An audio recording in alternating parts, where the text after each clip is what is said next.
When she came to her father's palace, all the lights were out. Everyone was asleep. She wanted to go and say goodbye, but she couldn't. She was dumb. She picked a flower from each of her sister's gardens. She took them to remind her of the Holland family, turning away quickly. She swam to where the prince lived. It was still dark. When she got there, she sat on the marble staircase and drank the magic liquid. She felt a sharp pain and then she fainted. When she woke up this morning, she looked down and her sour tail had become two slim legs. Standing, look at her was the handsome prince. He asked who she was and how she got there, but she could only smile at him. He led her into the palace. They found out her beautiful clothes to wear. Everyone said how gracefully she walked, but the little mermaid was sad because she couldn't talk. When a young servant girl sang, she was even sadder.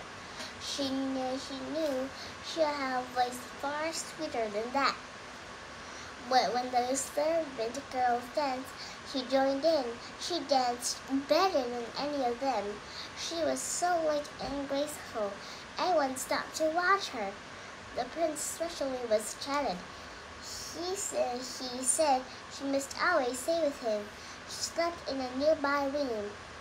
She went with him when he rode on horseback. She walked with him in a mountain, but her all the time hurt her, as the witch told they would. At night time, everyone was asleep.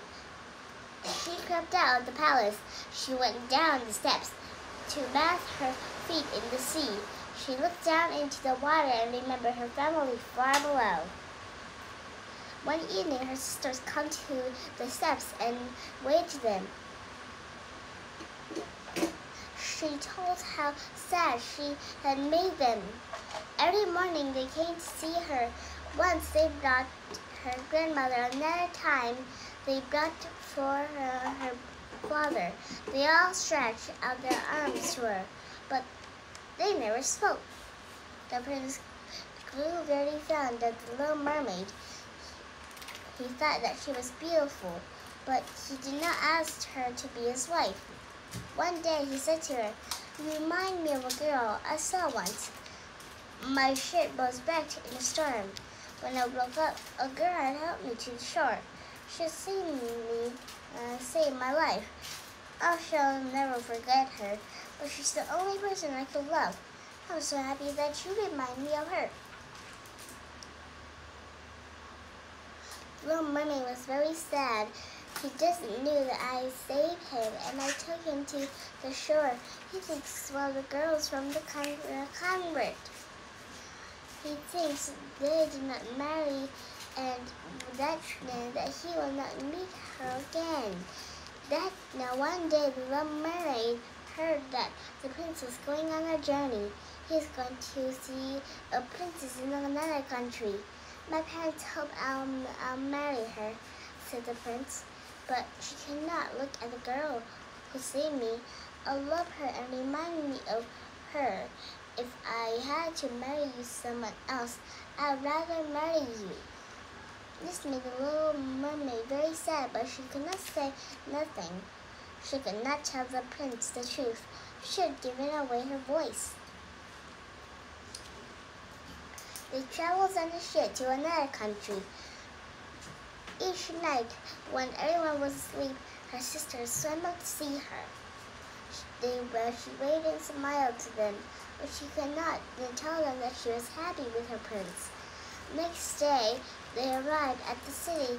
The church bells rang. There were parsons in the street, but the princess had not arrived. She had been at the convent far away to learn how to be a princess. When she came, she was very beautiful. When the prince saw her, he was amazed. "You're the girl who saved my life," he said. He turned to the little mermaid and said, "I did not dare to tell you that I would see this girl again. You must be happy too." for you have always loved me for more than anyone else."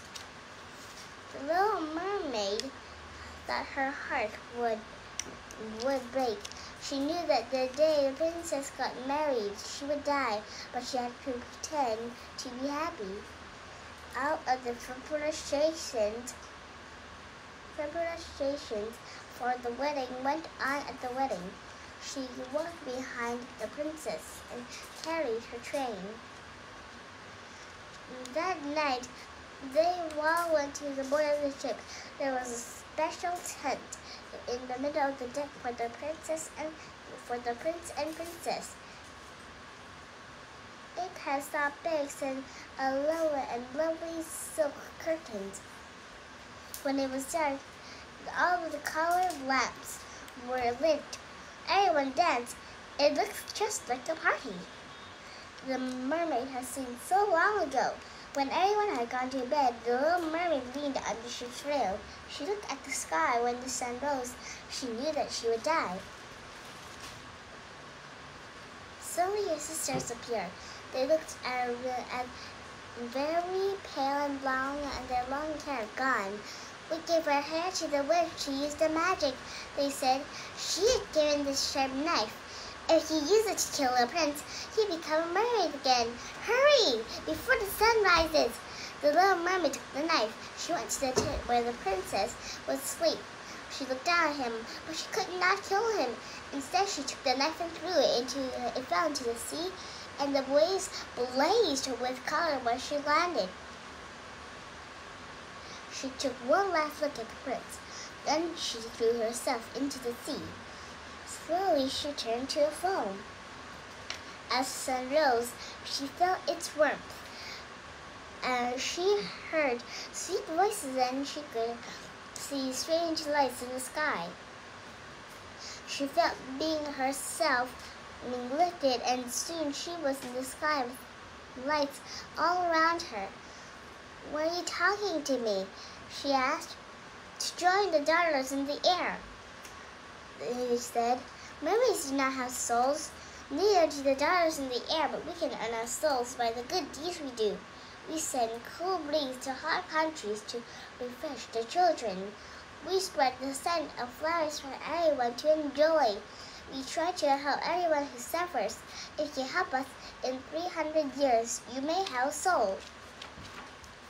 On the ship, the prince and princess were sad. They could not find the beautiful girl who could not speak. They looked at the sea through as they knew where she had gone. They could not see the little mermaid smiling at them and as she drifted past behind a cloud.